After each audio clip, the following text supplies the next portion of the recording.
Assalamualaikum warahmatullahi wabarakatuh. Perkenalkan, nama saya Kaliana Tantri dengan nomor induk mahasiswa 187215010 dari Program Studi Pendidikan Ekonomi Fakultas Ilmu Pendidikan Universitas Pancasakti Bekasi. Di sini saya akan menjelaskan materi tentang permintaan dan penawaran, di mana ini merupakan salah satu bab yang dipelajari untuk kelas 10 SMA.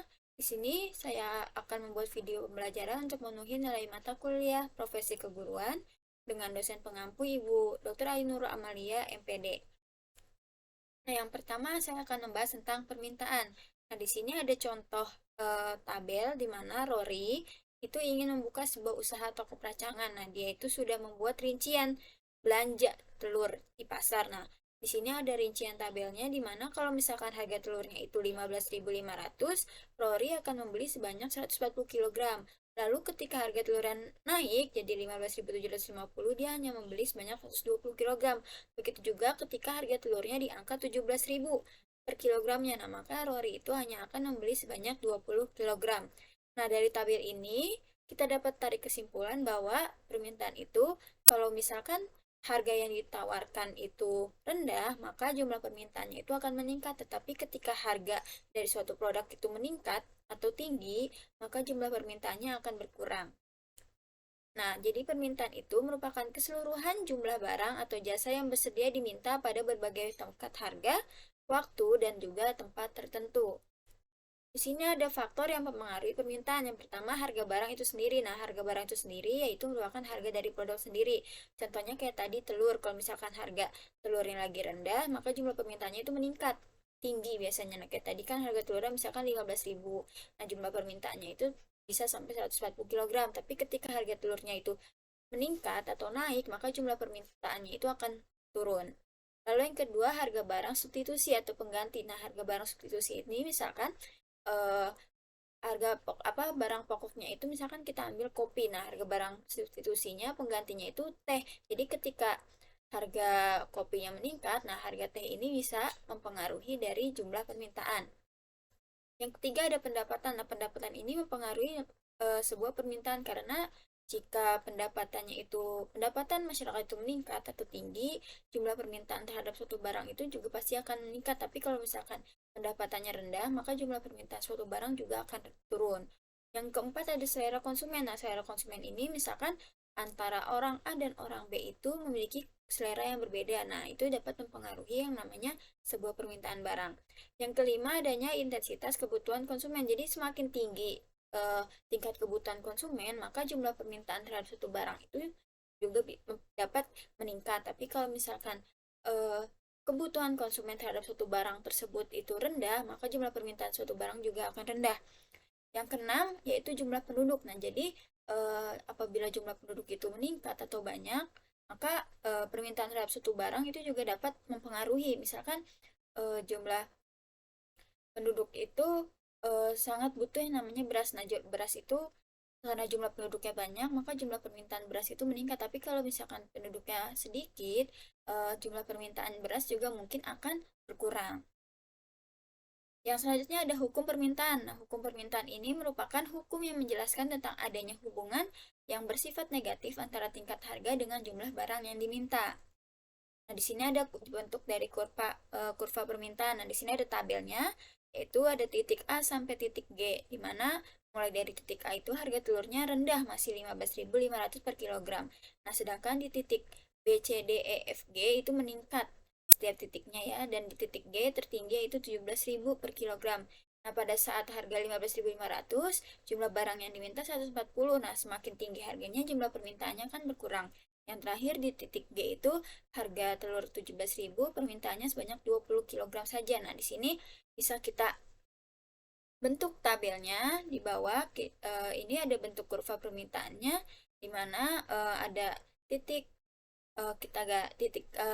kita tarik garis di mana titik teratas itu bisa kita kasih simbol yaitu P yang merupakan harga dan Q itu jumlah telur. Eh, yang ke atas itu kita masukkan harga dari telur tersebut mulai dari yang terendah sampai yang tertinggi. Jadi yang terendah kita taruh di titik paling bawah, titik A. Mulai dari 15.500 sampai titik tertingginya 17.000. Nah, lalu kita tarik juga garis memanjang lurus ke kanan di bawah, yaitu jumlah barang yang diminta mulai dari yang sedikit sampai yang tertinggi. Lalu kita sesuaikan eh, ketika harga telur 15.500 jumlah permintaannya di mana? Nah, itu kan ada di jumlah permintaan yaitu sebanyak 140. Jadi bisa kita tarik garisnya dari garis kita tarik garis itu dari harga 15.500 sampai ke titik 140 kg. Begitu juga dengan harga-harga selanjutnya. Nah, jadi di bawah tabel ini ada yang namanya kurva permintaan. Yang kedua ada penawaran. Nah, penawaran pun sama. Di sini ada tabel. Jadi ketika harga kalau permintaan itu ketika harga telurnya rendah, jumlah permintaannya meningkat, dan ketika harga telurnya meningkat, jumlah permintaannya rendah. Kalau penawaran itu ketika harga telur yang ditawarkan itu rendah, maka telur yang diperjualkan atau ditawarkan ke banyak orang pun jumlahnya sedikit. Jadi dan ketika harga telurnya itu meningkat, jumlah yang ditawarkan juga meningkat. Nah, tabel di atas ini menunjukkan jumlah telur yang ingin dijual oleh Pak Mulyanto pada berbagai tingkat harga tertentu pada saat tertentu. Nah, tujuannya adalah Pak Mulyanto ini kan penjual, karena kenapa dia membuat mengeluarkan telur sedikit ketika harga rendah, karena kalau harga rendah otomatis pendapatan atau keuntungan dari penjualan telur juga berkurang. Nah, jadi ketika harga telurnya meningkat atau tinggi, jumlah telur yang dikeluarkan atau dijual oleh Pak Mulyanto ini besar atau jumlahnya banyak karena untuk mendapatkan keuntungan yang besar juga. Nah, penawaran adalah keseluruhan jumlah barang yang tersedia ditawarkan pada berbagai tingkat harga tertentu dan waktu tertentu.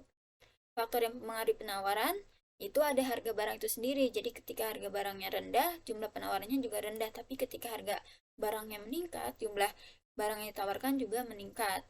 Lalu harga barang substitusi pengganti, sama halnya dengan tadi kopi dan juga teh.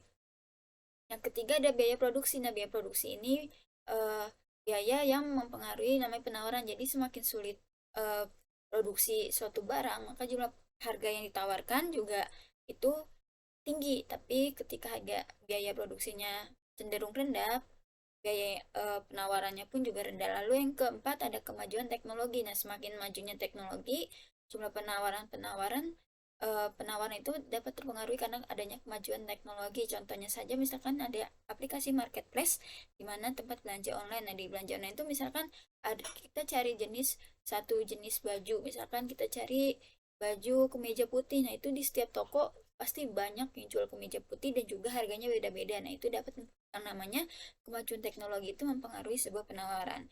Yang kelima, pajak. Nah, semakin tinggi pajak, maka penawaran juga akan terpengaruh. Yang keenam ada perkiraan harga di masa depan. Jadi misalkan eh, seperti contohnya pada saat kemarin COVID-19 itu kan tiba-tiba masuklah virus ke Indonesia. Nah, itu mempengaruhi yang namanya penawaran sebuah masker. Nah, itu masker tuh yang tadinya mungkin dijual dengan harga yang cenderung relatif masih murah, tiba-tiba karena adanya virus COVID-19 tersebut, harga masker melonjak tinggi.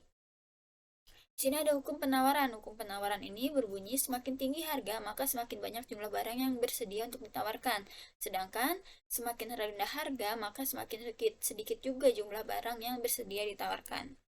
Nah, di sini ada kurva penawaran. Nah, di sini seperti kurva permintaan tadi, di mana kalau kurva permintaan kan eh, bentuknya dari kiri atas ke kanan bawah. Kalau misalkan kurva penawaran itu sebaliknya, jadi dari kiri bawah ke kanan atas.